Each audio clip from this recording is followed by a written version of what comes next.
মাত্র ২ ঘন্টা আগেও যে গণভবনে ছিল প্রচণ্ড নিরাপত্তা, সেখানে এখন ঢুকে পড়েছেন সাধারণ ছাত্র এবং জনতা। সেখানে থাকা যার যার পছন্দ মতো সব জিনিস যে যেভাবে পারছেন নিয়ে যাচ্ছেন। সামাজিক যোগাযোগ মাধ্যম ফেসবুকে আবার এসব ছবিও পোস্ট করেছেন অনেকেই।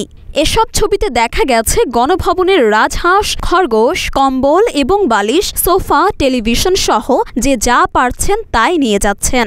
ছবিতে দেখা যায় এক কিশোর হাতে একটি রাজহাঁস ধরে দাঁড়িয়ে আছেন, আরেকজনের কোলে রয়েছে একটি খরগোশ, তিনি দেখাচ্ছেন বিজয় চিহ্ন।